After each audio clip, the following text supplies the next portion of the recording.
Welcome to Great American Health. So, Stefan, what do we got here? What's all this stuff? Tell me. Well, I wanted to show people what foods are available now with omega-3. I think we're starting to realize that we need to be taking omega-3 on a regular basis. Absolutely. And it's great. People are educated.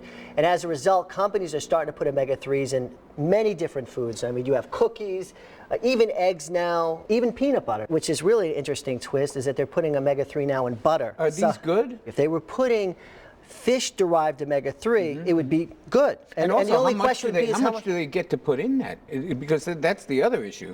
You know, to get a meaningful dose of this Exactly. stuff, to just say it contains omega-3, it might have like, you know, what, an eighth of a gram, and it's not going to be enough to make any when you difference. need at least 1.2 grams to really do something for you that's going to be beneficial. But what a lot of these companies are starting to do, Johnny, is they put the flaxseed in there because it really doesn't have that bad fishy taste.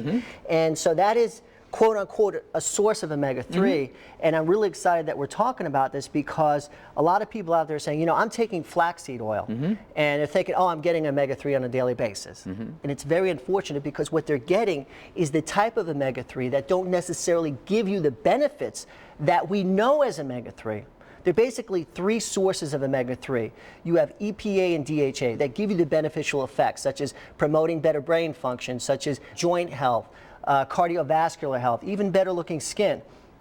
But it's the ALA, that omega-3 form of flaxseed, that the body needs to convert into EPA and DHA to give you beneficial effects. And the problem with flaxseed is as we get older, our ability to do that becomes inhibited. But I think what you're saying is that we really need a reliable source of these fatty acids that are found preformed in fish. Right. Because we can't rely on our body always making the amount that we would need just from flaxseed oil. Exactly. So we need to make sure that if we're taking an omega-3 supplement, the best source you're going to get is from fish source. And let's look at some fish here. There's a challenge here. There's somewhat of a misconception, and that is there are two types of salmon. It gets even more complex. I wrote about this in my food book. Wild salmon and farm-raised. Exactly. Big difference. Big difference because fish get their omega-3 from the algae or the krill that they consume. Little krill, by the way, are little crustaceans. They look like shrimp, and it's a natural diet of salmon. They love it. Full of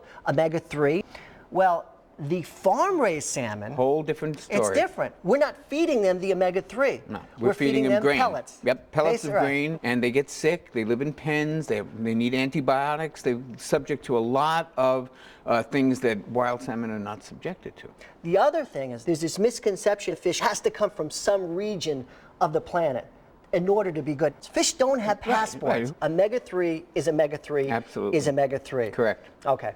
And so the other sources that we can get omega-3 from are your sardines. Now we had these covered because They stink a little bit. They have a little bit of an odor. They have a little bit of an odor, but just to give you an idea. But many people won't eat them. Many people won't eat them. They're just not going to eat them. Yeah, many people won't eat them. I've told people about sardines for years, and I hear a lot of people say a lot of people like them. I like them. Yeah. A lot of people say, sardines? No way. So, you know, we can't really count on most people getting the amount of omega-3s that they need for real health and prevention just from fish. Just not doing it. Instead of taking fish on a daily basis, what people Nothing wrong with that, there's but nothing most wrong people with aren't doing it. It's great, but who's going to do it?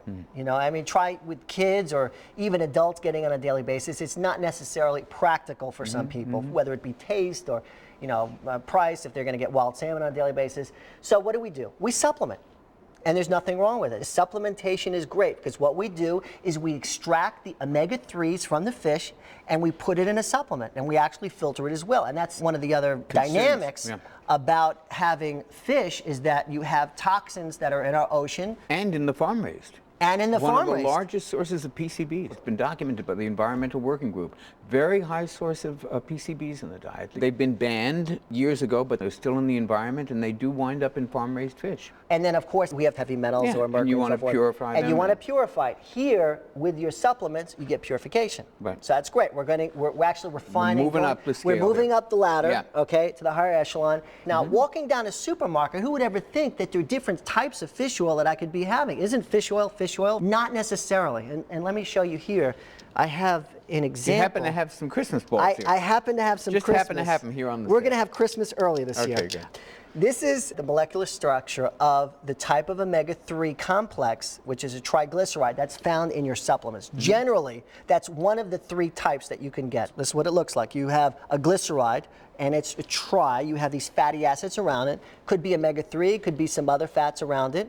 What we do when we consume fish or we consume these supplements is we cut away, we separate, we cleave, we isolate the omega-3 so that we can absorb it through our system. This is part of the digestive process. That's great. The only question is, how effective is your digestive system cleaving, isolating, and breaking down the triglyceride? That is the question, and unfortunately, as we get older, our digestive system tends to become inhibited, and as a result of that, our ability to break down the triglyceride becomes inhibited as well.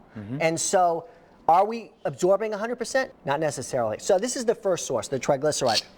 Our body cleaves it, and as we talked about, it promotes heart health, brain health, joint health, youthful-looking skin. These are some of the benefits that we see that omega-3 helps to promote.